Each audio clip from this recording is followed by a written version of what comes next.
Futures trading involves risk and is not suitable for all investors. Content provided in this segment is meant for educational purposes and is not a solicitation to buy or sell commodities. Hi, it's Steve and Joe from Fresh Agenda, Everegg's Global Insights team. And Steve, we're back this week with a bumper issue, actually. Quite a bit to talk about, some trade, some milk production, some goings on in the market. This week's Pulse and, of course, Chat of the Week. Let's get going. There's a lot to cover. Firstly, New Zealand trade. So we've got the latest month of data for August, and in milk solids equivalent terms, trade or exports from New Zealand were down 15%. It's the lowest month seasonally, but still a very low year-on-year result, Steve. And the one that stands out, obviously whole milk powder, well down there, and a very important product for New Zealand, of course, but also the fats figure, which is interesting. So digging into that, Joe. Yeah, and what we're really seeing here is the impact of those higher prices, Steve. A lot of that butter trade is with developing economies in the region, in the Asian region, and really starting to bite in terms of those rising butter prices. And it's the same story with AMF as well, Steve. So, not a steeper line with AMF, is it? Yeah, not quite as steep, but certainly getting that demand response from those higher prices. Yeah. Okay, China's import data also released. Not many upward bars in the month of August there. Down 23% overall. Trends are getting worse in terms of overall trade. You can see that just building on the right-hand side there. But whole milk fats and cheese all falling harder in recent months. Dry whey is genuine getting better, and that's a better pork industry environment. IMF, infant formula, also growing 3 months in a row year on year, which hasn't happened for a long time. So that's interesting data. Now, New Zealand milk production and milk prices, Joe. Firstly, look at prices. Yeah, we had an announcement of an increase in Fonterra's payout forecast for the 24-25 season that will be very welcomed by Kiwi farmers. The midpoint's now been lifted to $9 a kilogram milk solids in New Zealand dollars. The futures have it at about $9.15 in the latest futures for milk. And this is just looking at the comparison with spot values to futures and the milk price. So it's not an unexpected increase, Steve. Some pretty good GDT results in recent times. And again, very welcome news for Kiwi farmers. Yeah, just to clarify, the spot values there are the results of each GDT event at the time in milk equivalents. So New Zealand milk production also came out late last week. That number stunned. New Zealand milk production in milk solids up 10%. That's 9% in volume. That's the fastest year-on-year start in 12 years in percentage terms, and it's the highest 3-month output we've seen. And that milk solids percentage keeps growing year-on-year. So that's a pretty healthy result. Very good start. What does it mean, Steve, in terms of the whole season? So essentially what's happened is that we've had earlier production because of really good calving conditions during that month. It's brought a bit of milk forward in reality because cows are getting out there earlier, but also the really good conditions underlying it. So it's a blend of things. So, what does it mean for what's coming later? I did a bit of nerd out here, Joe, and dug into the percentage that August represents of September and October being the peak month in historical data, and it's very consistent. Looking across recent years, it's pretty stable. And so if we take the average of those in the past 5 years and apply those percentages to derive September and October, you get an 8% lift year on year in the first 5 months. If you're applying that to those 2 months. If you assume August is freakish, and it's a high percentage of those later months based on historical patterns, you still get a 5% lift. So we're in for pretty big numbers in coming months. And in case that bottom case there, it would mean you see September print about 5% and October above 3%. So be prepared for some big numbers soon, and that's going to give the market a bit to think about. Yeah, and of course in New Zealand it all depends on the weather, and New Zealand conditions are quite good at the moment. These maps are just showing the soil moisture deficits, and it's all looking pretty good in those key dairying regions close to normal. There's been limited rain in the last 2 weeks.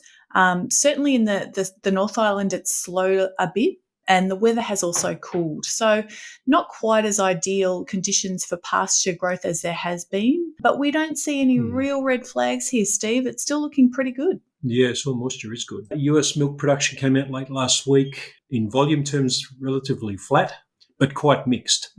And, there's a big question we've been asking, is the milk going to be there for those cheese facilities?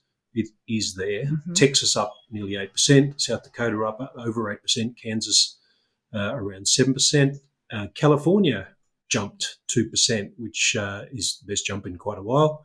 But the upper Midwest, as a region, shrank. Wisconsin down 2.3%. So, quite a mixed bag. In terms of milk solids, that's up about 1.5 to 2%. It's an estimate because there is quite a bit of variation month to month, and we've had quite a bit of heat, which could have impacted that result. Cow numbers, though, Jo? Yeah, cow numbers have been flat on the prior month, so that gives an indication that cow numbers aren't really building. They're a little bit up year on year in the Midwest, but there have been some cows added month on month in Texas and Kansas.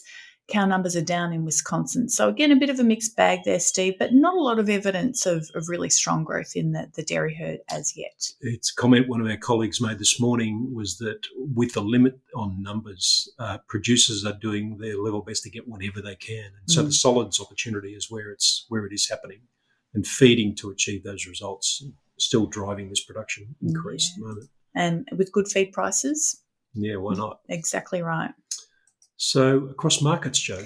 Yeah, we're just having a little look across at the EEX futures for skim milk powder.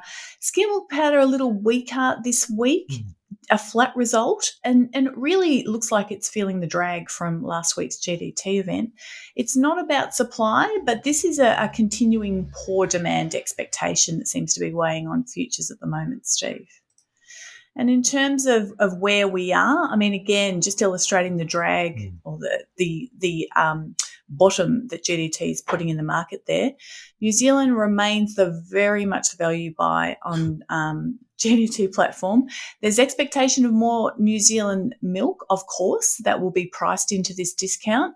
And again, that very strong production update this last week will just add to that sentiment. Whole milk powder is not moving much. Yeah, so not changing the expectation on skim. Exactly. European butter market, not much changing here either. So we certainly appear to be having weaker milk and solids, and the blue tongue numbers are building. But across the regions, it's a mixed story. We've still got warm weather through September, mostly. Spot milk prices have started to drop a little as we pass the bottom of that production trough.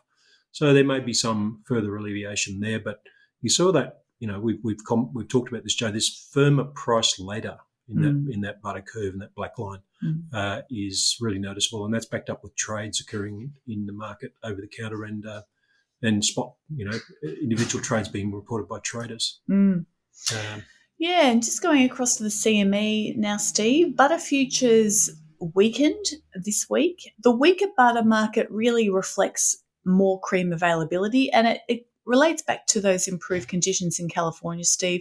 A little bit more availability. There is a seasonal pattern of these prices falling, but this is a little bit early in the year, Steve, for this to be happening. Yes, indeed.